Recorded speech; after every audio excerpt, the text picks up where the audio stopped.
Waalaikumsalam, sangat pagi daripada Nur Perempuan. Semalam saya sampai lambat, hampir maghrib. So tak sempat nak buat apa-apa dah. Saya sambung pagi ni, kebetulan cuti. Pukul 5 pagi.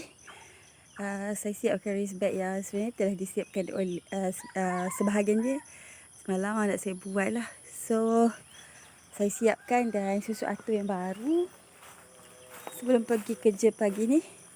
So altogether ada 10 raised bed untuk ditanam berbagai-bagai sayuran.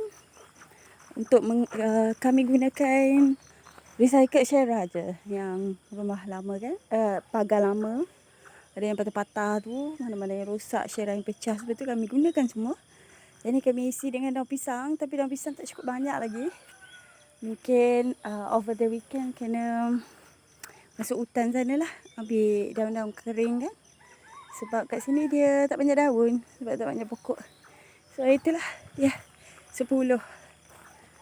Yang ni menggunakan sisa-sisa syarah. Kiranya semua syarah terguna pakai. Ada 2 kotak kecil lah, sebab patah-patah saya belum angkat lagi. Dan anak saya buat lah hari pagi ni. Okey, itu saja. Dan saya letakkan kat sini sebuah kerusi taman untuk resting and look at our taman nantilah. So far so good. Tanaman di tepi tingkap. Itu sebenarnya tong kompos saya sedang, sebab saya curahkan sisa-sisa dalam tu lah. Lebih hygiene sebab kami gunakan tong cat yang bertutup. Kalau tengok yang Indo, dia buat 2 lapis so that the liquid semua ke bawah. Tapi saya belum dapat buat lagi lah. Tak apalah, biar aja macam tu. InsyaAllah kat hujung sana, dekat pokok tu saya akan alihkan rebak ayam. Katanya ayam dia nak tempat yang macam ada redup-redup sikit. So itu je kan didik dia. Pokok gelam yang tumbuh sendiri. Tak nampak sangat ya. Apa-apa pun selamat bertani. Yang cantik-cantik tu berkebun dekat orang putih tu je, sebab cuaca dia sejuk.